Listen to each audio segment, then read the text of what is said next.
down the numbers. We've got you covered based on the numbers with your incredible host, Bahiyah Shabazz, based on the numbers. Hello, everyone. Welcome to Based on the Numbers. I am your host, aspiring Dr. Bahiyah Shabazz. Yes, I said aspiring because I am almost there. Today, it was placed on my heart to talk about tariffs. And one of the reasons why I would like to talk about tariffs is because I hear so many consumers, and we know consumers translate into voters. And a lot of the voters were excited about this tariffs that President Trump continues to say. Well, a couple of things. I feel as though a lot of people were asleep during econ class or either did not attend because they're not associating tariffs with taxes. And some may argue with me as an adjunct faculty of economics, right? I teach economics in a collegiate setting. However, some still want to argue with me that I have no idea what I'm talking about. I receive a plethora of messages, some love letters, as I like to call them, of people cursing at me because they feel as though I am insulting President Trump when I'm merely stating the facts and numbers. Again, men lie, women lie, numbers do not lie. I've been told to crawl back into the hole that I came out of. I've also been told to comb my hair. Oh, you do not like my natural hair? You want me to relax my hair so that you can feel relaxed in your setting? No, sir, I will not. I will continue to rock my natural hair. I digress. So, with that being said, I have been led to discuss tariffs. What does it mean? As well as how does that impact you as a consumer? Because we seem to believe that tariffs is the end all, mean all to everything.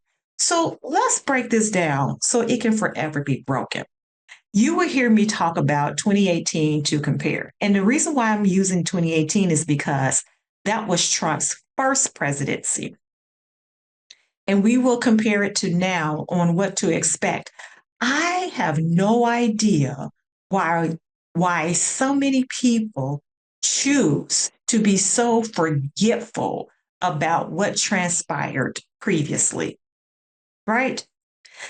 So let's look at 2018. In 2018, President Trump, he initiated a series of tariffs. What are tariffs? Taxes on imported goods. What did it do? Targeted countries such as China, Canada, and Mexico. Those sound like the same countries that President Trump are targeting right now. Why? So that he can aim to bolster our industries and address trade imbalances and to get money in our pockets, right? we see it. He's a businessman, which is why a lot of people voted for him. Oh no, we do not need another politician. We need a businessman. We need a businessman who does not know anything about politics. We need a businessman who's filed bankruptcy multiple times and run his businesses out the door, into the ground. Okay. While we're talking about tariffs, we have to understand that these tariffs encompass a wide array of products, including steel, aluminum, and various consumer goods. This is not only affected on a macro level, but it's also affected on a micro level. And I say that to say because I am in Northwest Indiana and in a community that has steel mills. And if they're not hiring, that affects the job creation in our community. It affects a plethora of things that I do not have time to go over right now because hey, this is a short segment. And I don't even think that you'll be able to digest all of this information. So I'm giving it to you at one time. So I'm giving it to you in small bites. Not to say that I'm insulting you because that's the furthest from the truth. But I want you to understand that just because the president says something or anyone, I do not care, as a member of the House, the Senate, the Congress, we still need to make sure that we do our research We rely so much on what others have to say, we've given up the fact of research and we want to AI everything as opposed to looking it up ourselves. And I'm not just talking about first page on Google, I'm talking about dive deep involved into it. Maybe because it's the researcher in me with economic analysis, as well as completing my doctorate in business administration, specializing in finance. It has taught me to research. I want to ensure that you're doing that as well. So when consumers thinking about tariffs and what that consists of, they're like, yay, President Trump is going to save our economy. That's my president. He's the best president ever. And that may be true for you. That is your reality. You cannot put your beliefs off on anyone else, just like I cannot put my beliefs off on you. But I will say this and how it impacts you as a consumer. These tariffs will not stop at the government or businesses. These increased prices often lead to higher costs for imported goods, right? That I mentioned steel, aluminum, consumer goods, agriculture. So let's look at one thing. I did research a 2019 study and found that tariffs on washing machines, and I'm like, wow. And the reason why I use washing machines is I remember our washing machine went out during that time. Now, unlike being married to the same man for over 30 years, I'm not married to any name brand appliance. So I say this, hey, whatever I can get, what quality, duration, the cost, what have you. But what I did find that washing machines resulted in a 12% price increase for our consumers here in the United States. So for those of you who may say, well, I have no time to translate what a 12% price increase was on a washing machine, let me do that for you. Let's continue to break this down so it can forever be broken. That caused a consumer here in the United States to pay $86 more per appliance. Now, the one percenter may say it's $86, but to the consumer, such as ourselves, as a lot of economists like to label consumers such as ourselves, forgotten consumers, forgotten Americans, $86 can go a long way. Because think about this, we have utilities, we have groceries that we have to pay for, we have product goods breaking down, hence the washing machine. You may have budgeted for a certain amount, and next thing you know, because of the increase in tariffs, you have to add on another $86, and you're wondering, how are you going to do that when your mortgage is due, your utilities are due, your children need food, they need, some need diapers, and you have to pay for gas, and the list goes on and on. Every penny counts. When I talk to people, I like to use the analogy when we're budgeting, of course, our household budgets. You have to budget for every penny. Money is just like disobedient children. If you do not tell it where to go, it'll be all over the place. So when you're budgeting down to the penny, you are truly budgeting down to the penny. And you're like, where am I going to pull $86 when everything is due? This is what you chose, people. So you may say, well, okay, Bahiyah, that sounds good. Let's go one step further. Okay, let me educate you on the economic effects. So the Congressional Budget Office, they estimated that tariffs in place between January of 2018 and January 2020 would reduce real GDP by approximately a half of a percentage and raise consumer prices by a similar margin in 2020. Ooh, we know what happened in 2020, right?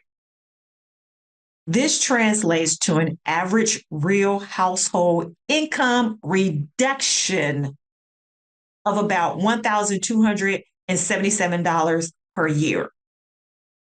Yep, 1277. So as the cost of goods are increasing, your household income was reducing per year. Now, if you do not believe me, that's fine. Do your research. Do not continue to send me love letters because you do not like what I'm saying. I'm just reporting the numbers. I also did this. I put an excerpt from the New York Times by Stephen Ratner, and he explained this in 2018. This is what he said. Yes, the economy is continuing to expand activity, which all Americans should celebrate. But no, there's nothing remarkable in the overall results since Mr. Trump took office. Most importantly, there is little evidence that the president's policy have meaningfully improved the fortunes of those forgotten Americans who elected him. Now, our vision is covered, right, by the fact that Trump makes decisions in the business world, and he's noted as being a millionaire, billionaire, or what have you. So he must know what to do when it comes to the economy. But you look over the fact that he has filed bankruptcy multiple times and how he treats his employees, as well as his businesses have run down and run out the door.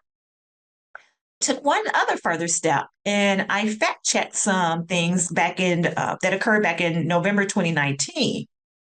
And there's no question the economy has been strong since Trump took office in 2019, but it was also strong before he took office. We know who was in office beforehand, right?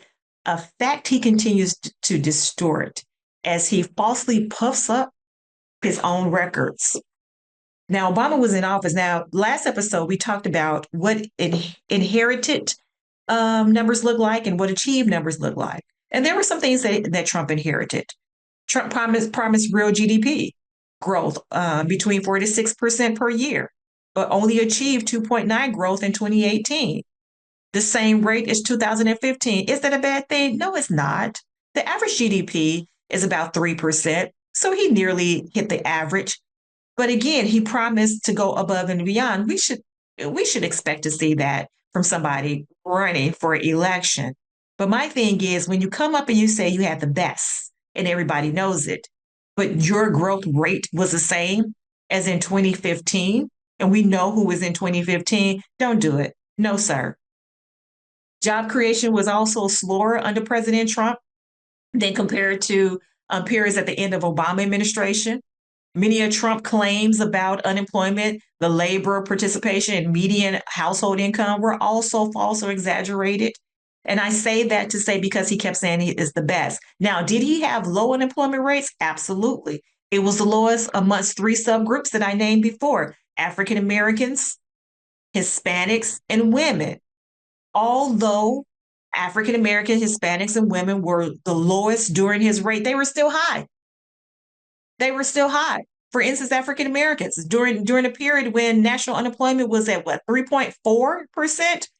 The unemployment rate for African Americans were what, 5.1. So the nation was 3.4% unemployment rate. African Americans still kind of high, but lowest for us, 5.1%.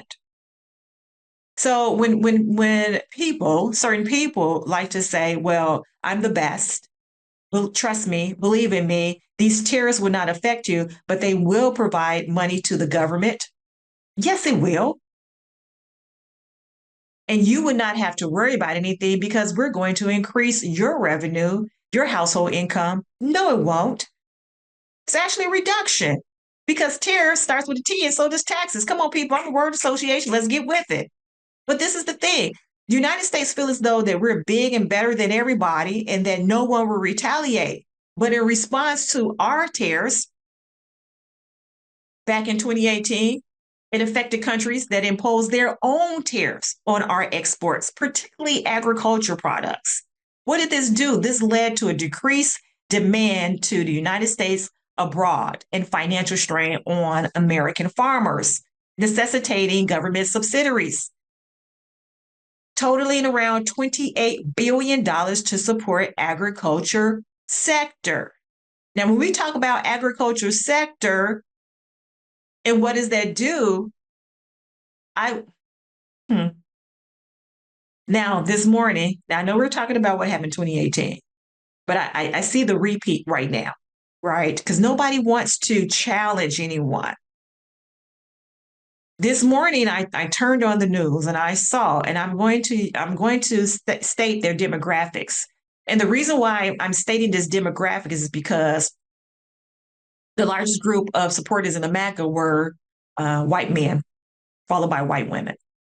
And everyone on this media outlet that was expressing their concerns were white men. And they distinctly said, had they known what they know now, they would not have voted for President Trump because it's affecting them as farmers. Are you kidding me? We saw this. The writing was on the wall. You experienced this in 2018. What makes you think that this was not going to occur in 2025? You have the same narrative, the same author is going to have the same end result. Let's take a step back. Once again, let's break this down so it can forever be broken. Because I want to ensure, I feel like I'm in class teaching my students. I want to ensure that you know what tariffs are. So let's start with the basics. Tariffs are essentially taxes imposed on imported goods. Governments use them to protect domestic industries, to generate revenue, as well as to respond to trade disputes. But here's the thing. While tariffs are meant to protect businesses, they often lead to price increases for, once again, consumers. I know you may say, well, Bahiyah, you said that already. To make sure that you're writing this down, taking notes, because you seem to think that I have some malicious intent towards this current presidency when that is not the case. This is simply to educate you and to pull these numbers, right? All this conversation consists of and our critique are based on the numbers. So again, back in 2018, our government imposed taxes on steel and aluminum imports. This policy, it aimed to help us as American producers, but it also made everything from cars to canned goods more expensive. Why? Because companies that rely on those materials had to pay more. Do you think that they were just going to say, oh, okay, that affects my bottom line. I do not care about no longer having the profit margin that I had before? Absolutely not.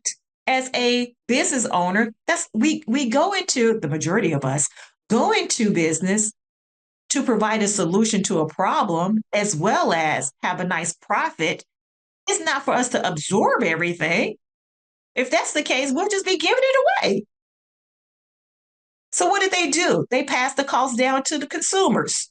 So while you're saying, well, President Trump is going to increase the tariffs and we're going to go after other countries, they're going to pay us. I laugh because you do not recall what happened last time and you clearly do not understand what tariffs mean.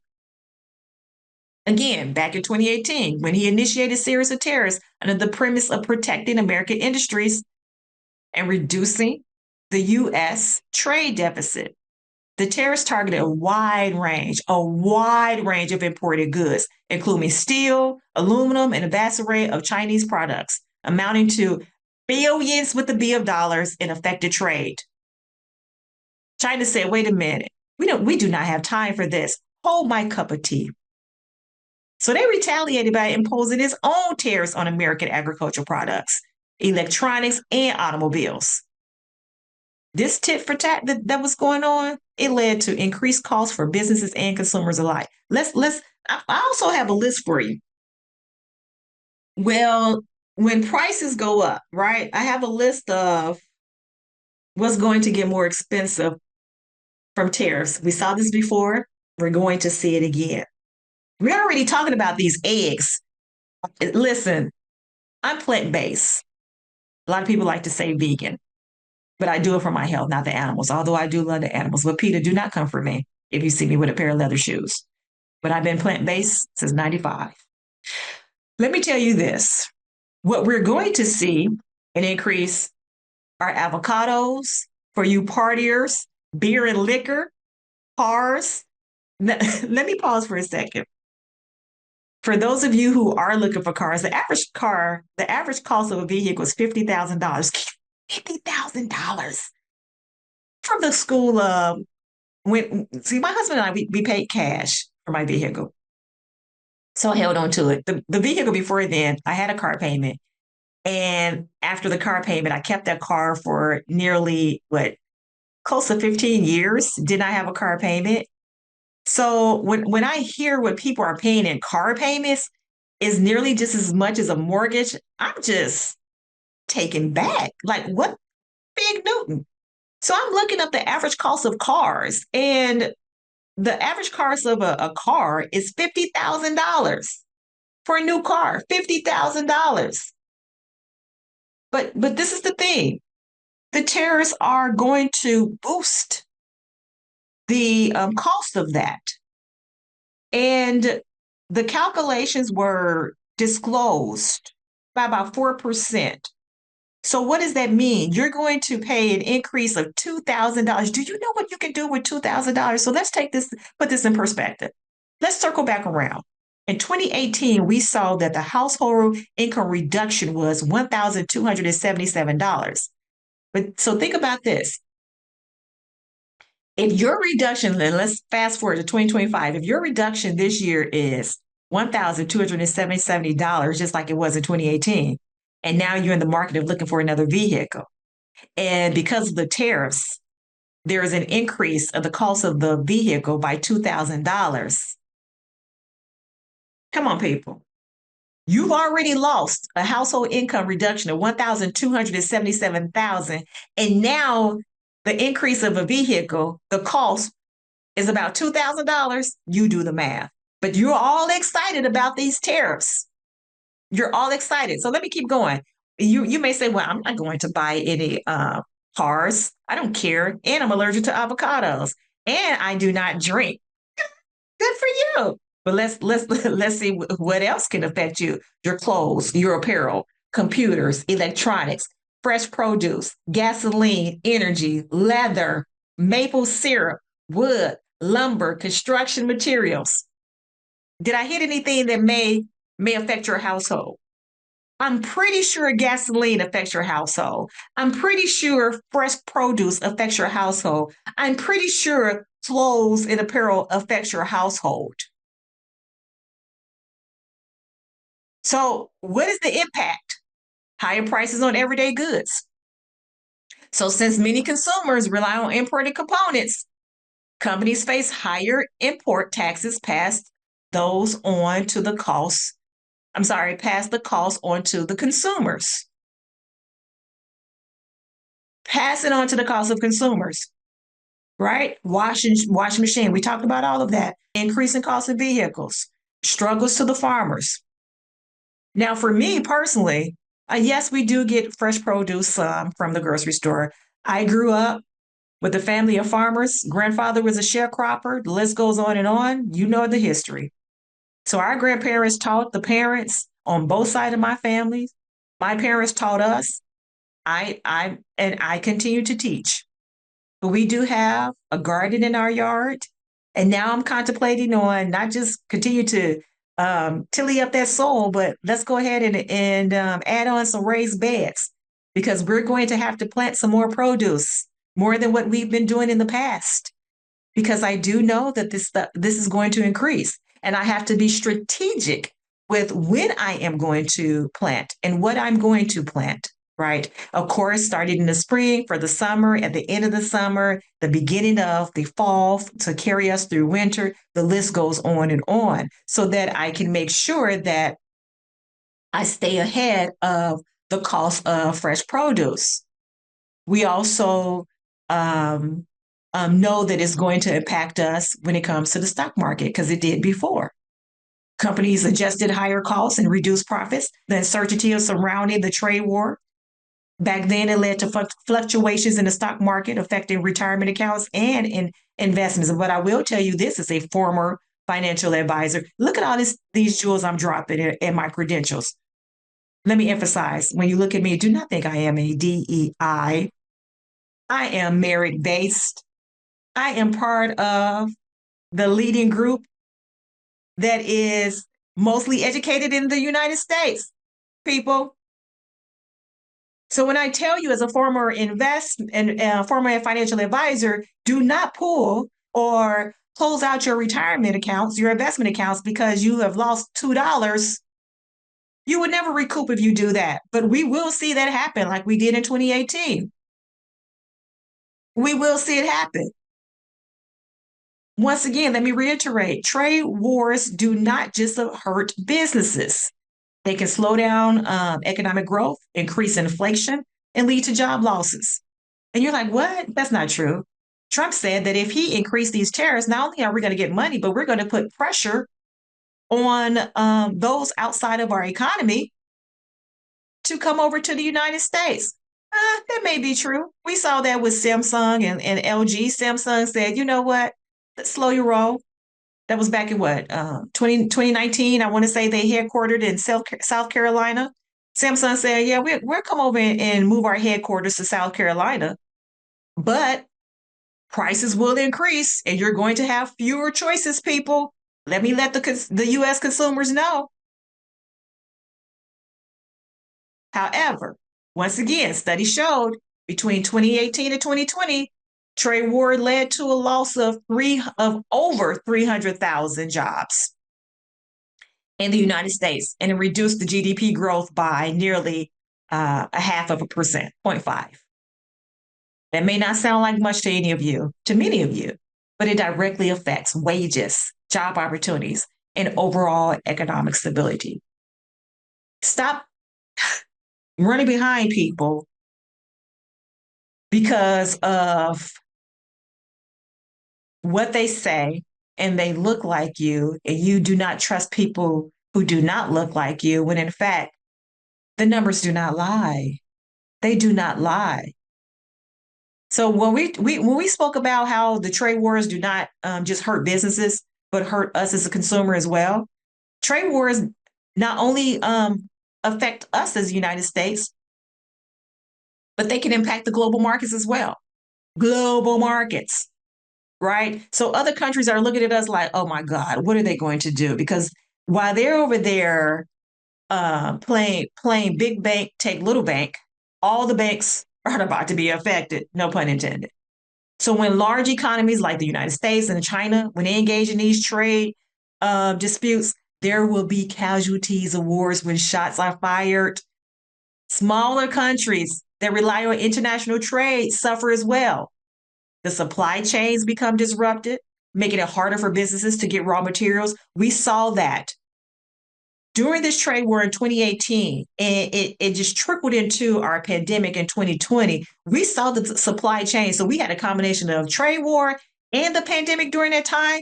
And we were walking around like, oh my goodness, there was a slowdown in housing because people could not build their homes like they wanted to because of the increase in labor. We saw how the supply chains were disrupted. Emerging markets depend on exports, can see slower economic growth. We see how, and we saw during 2018, and we're going to see now as well how this impact travel costs and international business transactions. So travel costs, let me say that for you passport bros and passport girls and those of you who are traveling on business, it will affect you also. So what can you do? So you cannot control government trade policies. Understand that. However, we can make informed financial decisions. As I've said before, in many settings that I have conducted workshops as well as spoke at conferences, because we in our household and how I educate others that everyone needs to budget down to the penny, zero it out. Because money is just like disobedient children. If you do not tell it what to do, it would be all over the place. So with that being said, you have to shop smart. Compare prices and consider alternatives when tariffs drive up costs. I gave you a list. I read off a list of what's going to be affected in virtually everything.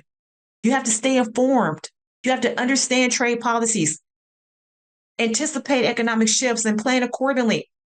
Stop just listening to people on the news because there is some truth to the fact that the news can lie to you because, again, it is propaganda. And a lot of times they do not rely on you as a consumer to research, but you must. But last but not least, you have to support your local businesses. We always talk about it on a macro economics playing field, but we have to talk about the micro as well, the small businesses. What does that mean? Buy local, produce goods. If you feel like, hey, Bahiyah, I have no desire to be like you and have a farm in my backyard or a garden in my backyard. We do not have a farm, we have a garden. You could buy locally produced goods, and that can help minimize reliance on imports and reduce exposure to tariff-driven price hikes. There's a site that I like to go to as well. It's called blackfarmersindex.com. Again, blackfarmersindex.com. What's great about it is if you do not have a farm in your area where you can just drive up or walk up to, you find something online, they'll send it to you. Still far less expensive than going to the store with these hiked up costs. Something to think about, everybody. That is it for today's episode. Again, I am your host, the aspiring Dr. Bahiyah Shabazz. Please continue to do your research and challenge what you hear. Until next time, make sure to make your decisions based on the numbers. I will see you later. Thank you, everyone, for tuning in.